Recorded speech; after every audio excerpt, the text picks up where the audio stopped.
Ladies and gentlemen, give a warm round of applause for Warren Potts.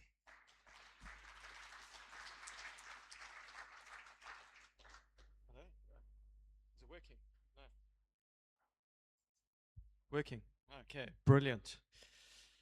Okay, so I spoke a little bit about this yesterday in the opening address, but we're really looking at this conference to sort of give a bit of impetus into promoting best practice for governance in recreational fisheries in low middle income countries. But what I'd really like to do here is set the scene a little bit and give some more context and perhaps explain why we think that these systems are so, well, low middle income country fisheries are so much more difficult. And at the moment, if you look around the world, you'll see that participation around low middle income countries where we have information is not particularly high. It's been 0 and 5% pretty much. So you'd sort of think to yourself, well, why would it be a problem? And I think it comes down to the evolution of recreational fisheries. And this is some work from initially from Ian and then Robert, showing the classic evolution of a recreational fishery. And what I've done is I've overlaid sort of these least developed low middle income and high income countries over it, just to give you some perspective of what we're talking about. And in a traditional system, and let's talk about higher income countries now, which were lower middle income countries some time back, depending on the country, things were a little bit different. The world was a little bit different. And traditionally, they formed with commercial fisheries production, and then following as the economy developed and people had money to spend on fishing, they began participating in recreational fisheries. And this generally comes to a peak at a certain point until there's a large amount of urbanization and people become a little bit more disconnected with nature, and then you don't generally see a drop in participation. But that's not the case everywhere. For example, in Australia, we're seeing increases in participation as time goes on. However, in low middle income countries that are low middle income countries now, there are quite a few different things. We've got population growth, so we've obviously often got large populations associated in these countries. We've got often very large, small scale and subsistence fisheries, and there might have been those historically too. In addition to that, we've often got foreign commercial fisheries that interact often very much with these small scale fisheries. Think about West Africa and the northern part of West Africa as an example, where small scale fishers have actually begun taking bycatch off commercial trawlers because there's no longer fish resources available for them. Then you have the impetus of foreign recreational fishers who come from higher income countries to pursue the opportunities, fishing opportunities, which are often extraordinary in lower middle income countries. And these too have an impact. And then you have social media, which suddenly means that people can see recreational fishing. They can learn techniques, they can learn things about recreational fishing. And so together, the foreign tourist fisheries and the access to this social media actually shifts the development of recreational fisheries earlier. And the consequences of this development of the recreational fisheries earlier is that everything seems to be peaking at the same time. And we've got this huge amount of fishing pressure from all sides in these countries at the moment. And unfortunately, and then there's also the local commercial fisheries, which often begin developing often later than the foreign commercial fisheries. And the problem with this all, why is this not working, is that conservation still seems to be in the same place as it was in the traditional evolution. So we're behind the 8 ball all the time here. We are never getting to a point where our conservation practices are early enough, and consequently we're really negatively influencing the sustainability of these socio-ecological systems. So traditionally what you'd see now is you'd see small-scale fisheries regulations developing first in response to these big fisheries that develop. local recreational fisheries regulations only develop much later when recreational fisheries develop.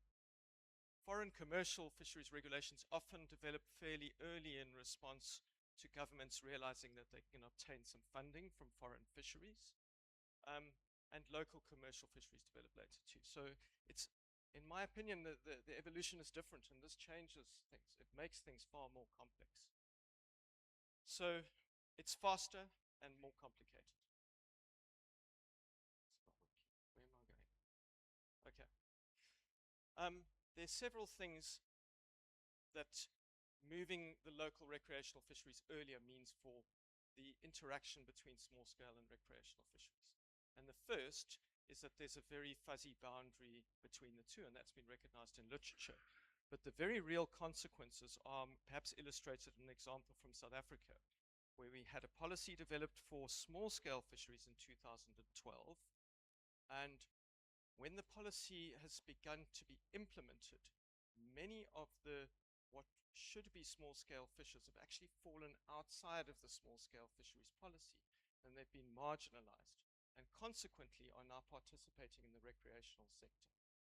So we've got literally thousands and thousands, well, tens of thousands of fishers that should be in the small-scale sector that are now suddenly in the recreational sector. And this has changed the dynamics of the recreational fishery completely, because we have different behaviors, we've got different social motivations, different contexts, different compliance levels, and it's changing the social norms and how the whole fishery operates. And that's a real concern. So if you don't have good definitions and good practical consideration of the defining characteristics that separate out your small scale and your recreational fisheries, you could run into big troubles down the line. Okay, and then there's obviously food and fun. Okay, and if you consider this evolution of the sectors from small scale into perhaps recreational fisheries as the economy develops, you would imagine that over time, food, oh goodness, where am I now? Sorry, everyone. Yeah, it's developing very fast. Okay. Why am I not having luck here? Okay.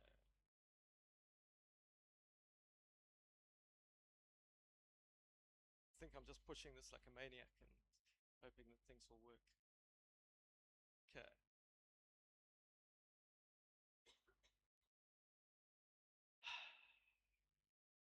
Right. Okay, I'm not going to push it again. Oh, it's still moving. So essentially what's happening here is in the earlier stages of recreational fisheries development in the least developed countries, everyone would be almost, well, very dependent on food and not having that much fun. And as you develop through time, people are less dependent on food and having more and more fun. But in lower middle income countries, there's really a big dependency on food. So exactly what Vivian was talking about, a large dependency on food. And consequently, any changes that you have in fish regulations will have massive implications potentially for food security. We don't always think about these things. Then we have obviously conflicts between the commercial, the recreational and the small-scale sectors. And looking around in the global literature, there isn't that much from lower middle-income countries. If you look at conflicts, or review on conflicts in small-scale fisheries, and you'll see that there's only a very little bit of conflict with recreational fisheries. The only studies that really have been done are in America and Europe. And it's rather still absent in the African and other literature. And I think that's just because of a lack of awareness. And we need to go out there because it's there.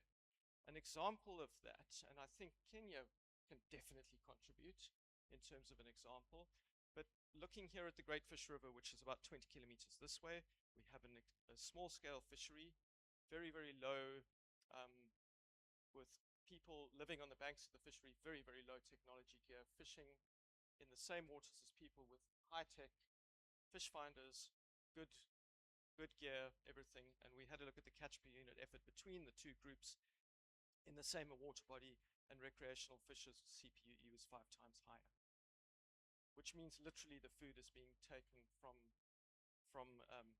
the mouths of the small-scale fishers. So what we want to do, if you want to fix this problem a little bit, ideally, is you want to move the subsistence fishery evolution this way. You want to get people removed from the subsistence fishery and have diversified incomes. And what's really great about recreational fisheries is that can definitely do it. I mean, there are so many opportunities for diversifying livelihoods associated with recreational fishery tourism, for example. And Ed did an interesting paper some time back looking at the opportunities for ecotourism. Great, I'm not going to get anywhere near finished, but that's cool. And he found that there is massive potential, and there was really good contributions from the local recreational fishery in terms of what was brought into local communities. But all the money from foreign recreational fisheries left immediately, never left in the community. And this is a major problem. So we looked at it in South Africa a little bit, and we made some recommendations more broadly. And I think I would summarize it as saying that you need to think of it more around tourism than around fisheries themselves. You need development in tourism policies to focus on local development around recreational fisheries. You can start by identifying hotspots of recreational fishery tourism, then develop an education programs, appropriate skills development and infrastructure development, and use private-public partnerships and bring in a whole-of-government approach to look at the developmental structures around these things. This is an example exactly of what I'm talking about. And I don't know if you guys are aware of this. This is in Costa Rica, and some of they were prawn peelers that lost their jobs as a result of a closure of a fishery, and there was a developmental project that literally gave them the skills to make lures, Sea Witches project. And they've got, I think, 14 people, and they're making the most amazing lures, which are sold all over in the region. And this is the exact type of thing that I'm talking about when we're talking about a diversification of livelihood and opportunities associated with recreational fisheries. Okay. Okay, so where to for the governance? And I want to see how much time I've got left. No time. 1 minute. Okay. The first thing I think, and this conference is doing it a great deal, is we need to raise awareness of the importance of recreational fisheries in lower middle income countries and their role in social development. I mean, that for me is absolutely the key, and I think we have to convince funding agencies that this is the way that we need to be thinking about recreational fisheries. We've already been trying that. We've had a range of workshops. You would have seen from Alex driving it that we've got the formation of the African Recreational Fisheries Community of Practice. We've got the World Recreational Conference. The pieces are falling together, but now it's about putting together a collective effort to try and see how we can navigate the way forward in low middle income country contexts. And with that, I'll end off. Thank you.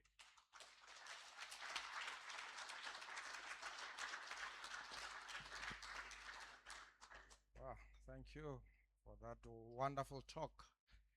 Ladies and gentlemen, we have 2 minutes for questions and comments. Thanks, Warren. When you talk about the continuum between the pure recreational fishermen and the pure hand-to-mouth subsistence fishermen, there's quite a lot of people that fish that fall in between. And I think, and I've chatted to you about it, is that there are a lot of poor people that fish recreationally. They fish for fun. Obviously, what they catch is an important part of their diet, and they're supplementing their livelihood with that food. But I almost feel that in South Africa we've classified those recreational fishermen as small scale, and we've put them into a box, and it's complicated our management incredibly because they're actually recreational fishermen. Do you have a comment on that? I do. I think we have to reconsider our definitions big time. And I think Vivian is onto something. I think provisioning fisheries are something that we really need to unpack and think about in a low middle income country context, because obviously the theoretical framework was developed in a higher income country, but I can see utility here most definitely, and I really think there's big opportunities, but we need to be thinking about this. And because the Marine Living Resources Act is about to be amended, we need to be thinking about it now or yesterday, ideally, to try and figure out how we're going to grapple with this country's issues. Anyway. All right. No more time for questions. Thank you very much. Round of